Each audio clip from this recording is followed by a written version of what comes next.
Welcome back on this edition of The Heat. We're discussing the situation in Puerto Rico 1 year after Hurricane Maria. Let's get back to our panel. And Armando, I want to get back to where Michael left us in the last segment, and that is about the situation on the island right now. He described it as being very fragile. What is your experience of what conditions are like?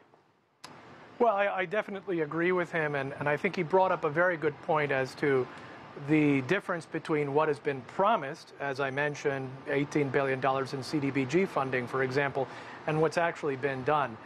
There's still a lot of situations in Puerto Rico that have not been dealt with.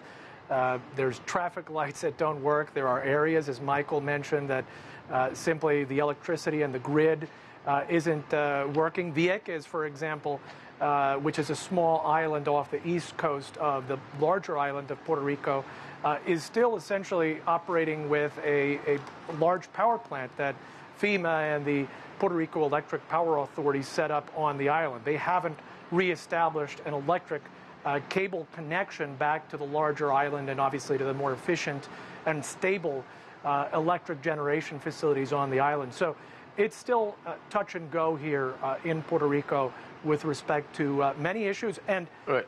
The larger issue, the more human issue, of course, is housing.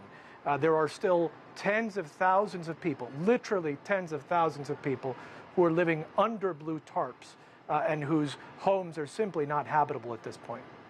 So, Rafael, lots of promises, no delivery. Some delivery. It goes back to the structural issue where federal agencies are not equipped to deal with the specific needs of Puerto Rico. This point about the housing, where many houses still have tarps on them, for FEMA to deliver money to individuals for housing reconstruction, those individuals must present a bill that shows that they own the house. Because of the way a lot of towns were built in Puerto Rico, they don't always have that. They may be squatting on land, but they may have been squatting on this land for 40 years. And now there's a program, the larger municipalities and the central government is speeding up getting out these the paperwork to prove that these people, in essence, and now by law, own these houses and can acquire these small grants for FEMA just to fix their roofs. But in general, you see that there. You see that for small businesses. There was a small business administration program where the loans that they offered were scary to Puerto Rican small businessmen who didn't know if they could repay these loans. So a locally generated grant program through an NGO got built, and that worked for Puerto Rico. So you just continually see sort of the federal government trying to apply solutions that may have worked in Texas or Florida in Puerto Rico, where on-the-ground conditions are different. I think it's important to add as well that numerous studies and even the government of Puerto Rico requested over $94 billion for the reconstruction efforts in Puerto Rico, and the federal government only granted 18, which is significant, as Armando said, but extremely insufficient. And Philip, what about the debt that the Puerto Ricans were carrying before this disaster? The economy was already in trouble. The government tried to, well, effectively borrow its way out of the crisis, and then the lenders, of course, wanted their money back. And then the board that you were talking about earlier on was set up. What's the status of all that right now? Well, certainly the fiscal board that was created through the PROMESA law was certainly disastrous for Puerto Rico's economy. It's undemocratic, and quite frankly, it's un-American. And then with the passage of Hurricane Maria, it was just, like getting kicked while you're already knocked down.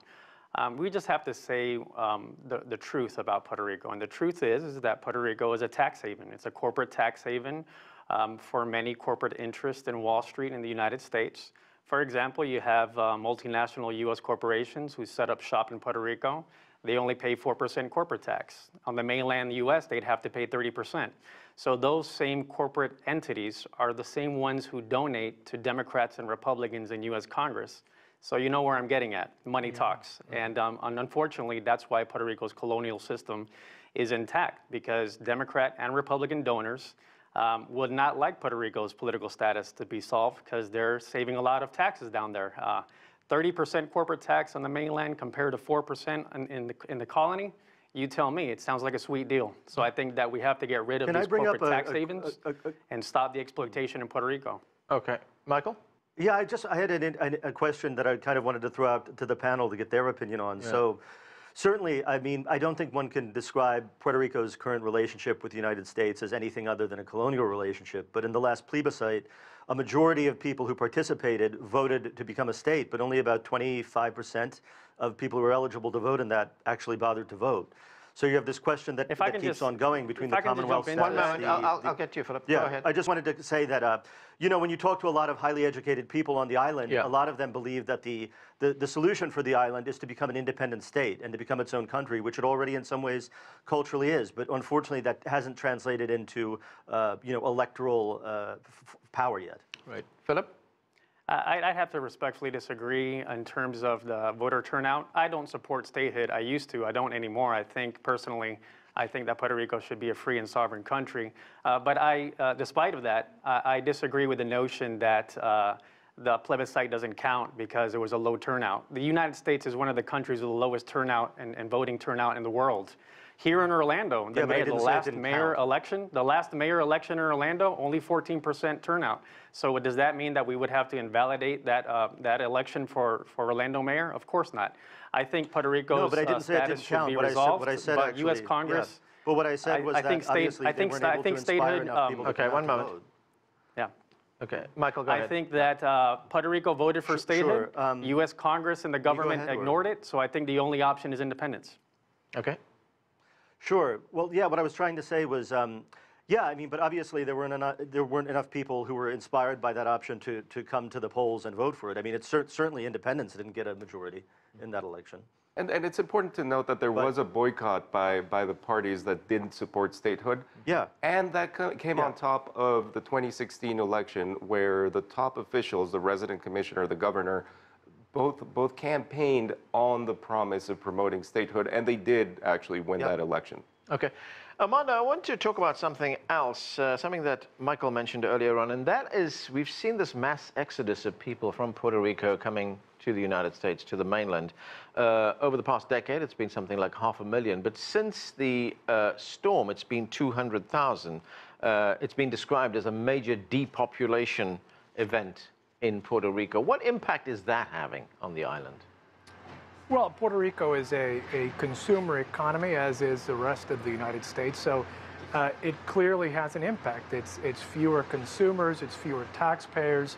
And obviously, in the context of the fiscal crisis and economic crisis that Puerto Rico has been undergoing since the early 2000s, it's only making it worse. It's almost like a game of musical chairs, and the folks like myself who are staying here on the island, we're being left without chairs.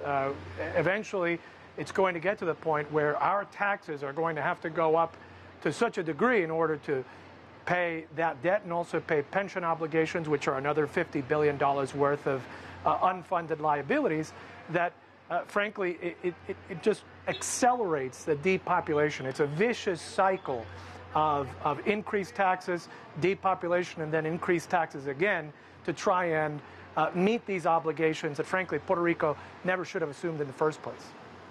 Philip, very quickly, we've only got about 90 seconds left. And so where do you see this going to from here? I mean, the good thing is that this crisis is getting attention in the media, but what happens next?